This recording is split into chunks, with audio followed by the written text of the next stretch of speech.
तो पिछले एपिसोड में हमने देखा था कि इजिन को पुलिस वाला अपने पुलिस स्टेशन में लेके जाता है। तो शुरू करते हैं कहानी की शुरुआत में हमें पुलिस स्टेशन का सीन दिखाते हैं, जहाँ पर इजिन डिटेक्टिव के सामने बैठा हुआ होता है और इजिन अपना उससे कहता है कि क्या आप मर्डर केस के बारे में बात कर रहे हो। तभी वो डिटेक्टिव कहता है कि हाँ, तुमने सही कहा, वहाँ से 1 किलोमीटर दूर, विशेष रूप से ये 1 महीने पहले ही मर्डर केस हुई उसकी घटना से मिलता जुलता है। तभी डिटेक्टिव आगे कहता है कि ज्यादा तनाव लेने की कोई जरूरत नहीं है, हम कुछ चीजों की जांच करेंगे बस। और तो मैंने आपकी आइडेंटिटी कंफर्म कर ली है। और कंप्यूटर में कुछ करने लगता है और आगे कहता है कि तो तुमने बताया था कि 2 दिन पहले शुक्रवार को 5:30 बजे तुम दौड़ रहे थे, सही कहा ना। तभी अपना इजिन बैठते हुए शांत से कहता है कि हाँ। तभी वो डिटेक्टिव आगे कहता है कि क्या तुम्हारे साथ कोई दौड़ रहा था, या शायद ऐसा कोई बंदा जिसने आपको देखा हो, या आपने किसी को देखा हो ऐसा बंदा। ये सुनने के बाद अपना इजिन कहता है कि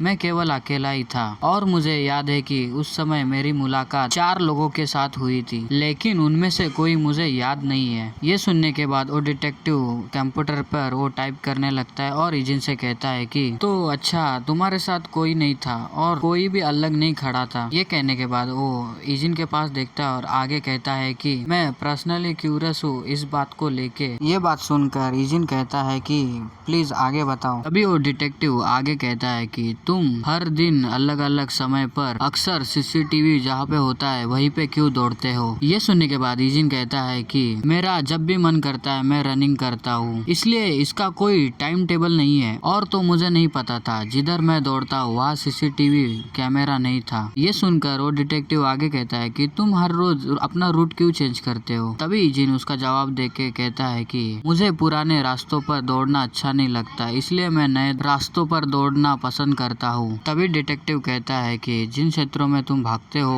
उधर सीसीटीवी बहुत कम है। ये सुनने के बाद इजिन उसको जवाब देता है कि ओ ऐसा है क्या। तभी डिटेक्टिव उसको देखकर मन में कहता है कि ये बहुत अजीब है। फिर वो इजिन से कहता है कि हर दिन अलग अलग टाइम पर अक्सर तुम सीसीटीवी क्षेत्रों से दूर चले जाते हो, तो मानो तो तुम कैमरे में कैद होने से बचने की कोशिश कर रहे हो। और तो यदि तुम केवल एक्सरसाइज की बात कर रहे हो तो तुम पुराने रूट पर ही चलते, लेकिन वो हर बार अपना रास्ता बदलता रहता है। फिर वो इजिन के पास देखता है और फिर मन में कहता है कि इजिन के पास देखते हुए, और ये आंखें, कोई भी बंदा चाहे इसमें कोई भी शामिल क्यों ना हो, कम से कम कुछ तनाव या संभावित घटना में फंस जाने का डर तो होना ही चाहिए। लेकिन ये बंदा जिसने रिएक्शन भी नहीं किया और इसको डिस्टरबेंस भी नहीं हुई है। डिटेक्टिव मन में आगे कहता है कि ये कैसे पॉसिबल है, ये बंदा क्या सच में एक हाई स्कूलर है। तभी वहाँ पर कोई कहता है कि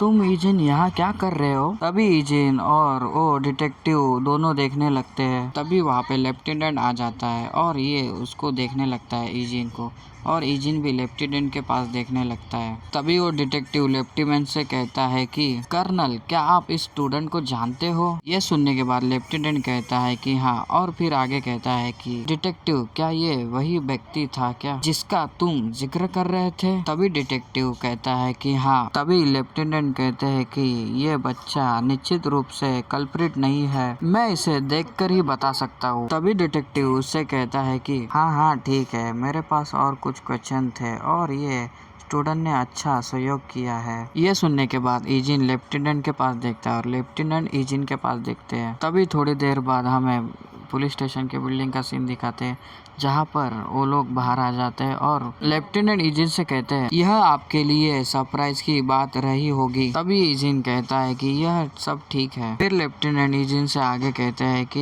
ये महज सहयोग था कि क्राइम सीन के पास सीसीटीवी से बचते हुए कोई व्यक्ति मिला, इसलिए हमने सोचा कि इसकी जांच करना उचित होगा। ये सुनकर इजिन कहता है कि ओ, और सीरियस होके कहता है कि तो ठीक है, मैं फ्यूचर में सीसीटीवी से बचने के लिए अधिक सावधान रहूंगा। मैं ये मेक श्योर करूंगा कि कोई निशान ना छूटे। तभी इजिन ब्लू सुपर सैन बनता है और लेफ्टिनेंट इसे ऐसा करते हुए देखता है और कहता है कि अरे, सुपर सैन बनने की कोई जरूरत नहीं है, ये अपना मशीनरी वाला है मांगा और वो फेमस कार्टून है ड्रैगन बॉल जी, तो इसका मतलब यह नहीं है। तभी इजिन कहता है कि अरे ये बात छोड़ दो, ये बताओ कि लगता है कि डायरेक्टर को पता नहीं कि आप यहाँ आए हैं लेफ्टिनेंट। तभी इजिन को डायरेक्टर की बात याद आती है कि वो कहती है कि हम चान आ रहा है, क्या हमें साथ में देखना चाहिए। पर इजिन ये सुनता नहीं है और नीचे लिख के आता है मैं यह सुना ही नहीं है। ये सुनकर लेफ्टिनेंट कहता है हंसते हुए कि ओ मैं बस एक मिशन के लिए थोड़ी देर के लिए बाहर आया था, तो प्लीज जीआई को कुछ मत बताइयो। अभी इजिन उसके पास देखकर कहता है कि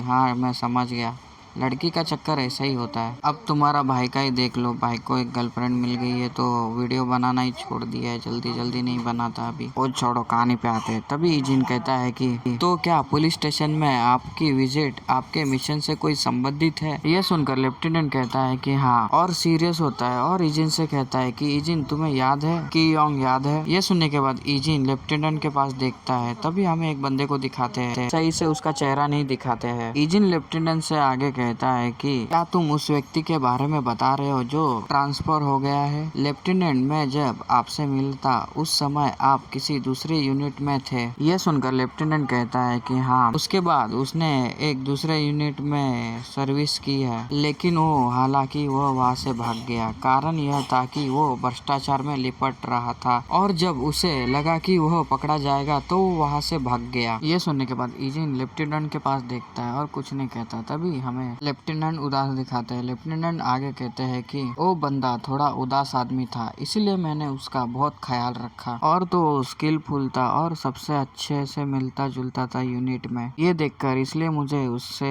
राहत मिलती थी। और फिर हमें लेफ्टिनेंट के पास का सीन दिखाते हैं जहाँ पर वो बंदा सीढ़ी के इधर बैठा हुआ होता है। तभी लेफ्टिनेंट उसके पास आता है। तभी लेफ्टिनेंट पीछे से उसको आवाज देता है कि किम योक तुम इतने उदास क्यों हो। तभी उसकी आवाज सुनकर किम योक खड़ा हो जाता है और थोड़ा सा डरने लगता है और उसको मतलब सीनियर की रिस्पेक्ट देता है।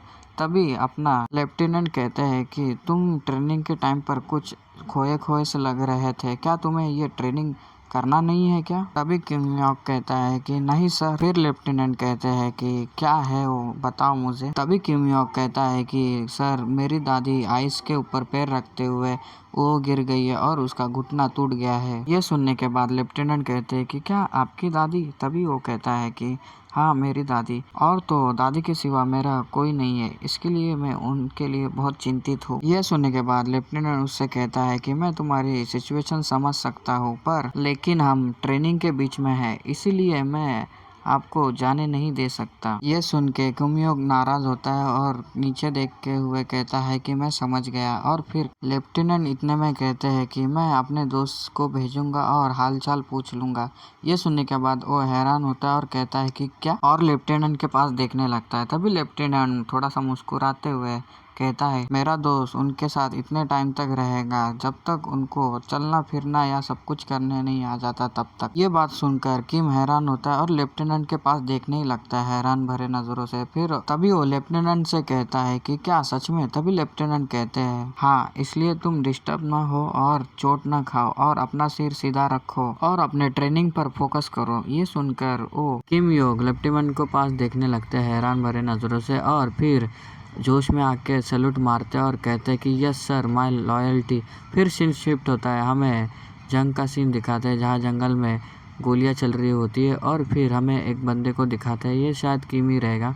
किम के पैरों पे गोलियां लगी होती है और उसको कोई खींच रहा होता है, अपने लेफ्टिनेंट उसको खींच रहे होते हैं और किम योक अपने लेफ्टिनेंट से कहते हैं कि मुझे छोड़ दो, अभी मेरे वजह से आप भी खतरे में आ जाएंगे कर्नल। ये सुनने के बाद लेफ्टिनेंट कहते हैं कि चुप रहो और खुद को संभालो। ये सुनकर किम योक कहता है कि लेकिन वो कुछ बोल पाता। तभी लेफ्टिनेंट कहता है उससे तुम्हें अपने ग्रैंड मदर के पास जाना होगा, वो तुम्हारा इंतजार कर रही है, और तो तुम क्वार्टर्स में उनकी देखभाल करने के लिए एक सोल्जर बने। ये बात सुनते हुए वो हैरान हो जाता है और फिर कुछ कहता नहीं और ग्रैंड मदर के ख्याल में खोया रहता है। अभी लेफ्टिनेंट दांत पिसते हुए कहता है कि मैं ये सुनिश्चित करूंगा कि आप वहां पे पहुंचे, इसलिए अपना हेड सीधा रखो। फिर सीन शिफ्ट होता है, हमें बेस के हॉस्पिटल का सीन दिखाते हैं जहां पर किम योक के पैरों को दिखाते हैं जहां पे उसके गोली लगी होती है तो पट्टी लगी होती है। फिर किम योक के सामने लेफ्टिनेंट बैठे हुए होते हैं। तभी किम योक कहता है लेफ्टिनेंट से कि मैं आपको ब्रदर कह सकता हूँ। ये सुनने के बाद लेफ्टिनेंट का रिएक्शन ऐसा होता है कि क्या। फिर लेफ्टिनेंट एक राहत के साथ छोड़ता है और कहता है कि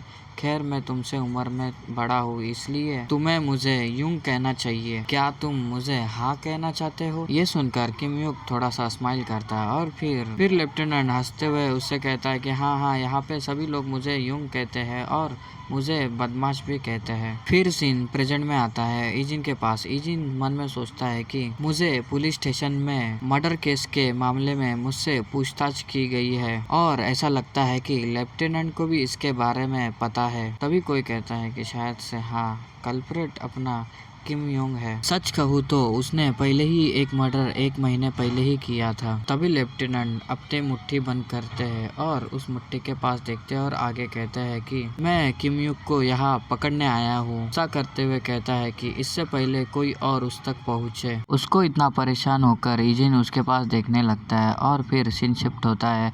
हमें नाइट का सीन दिखाते हैं जहाँ पर एक क्लब को दिखाते हैं जहाँ पर चाबुक लीडर बैठा हुआ होता है और किसी को देख के हैरान होता है और सामने अपना इजिन खड़ा होता है। ओ हाई स्कूल स्टूडेंट, तुम यहाँ पर अचानक आने का इंटरेस्ट क्यों लिए? ये कहते ही ये एपिसोड यही खत्म होता है और मिलते हैं अगले एपिसोड में। Bye bye.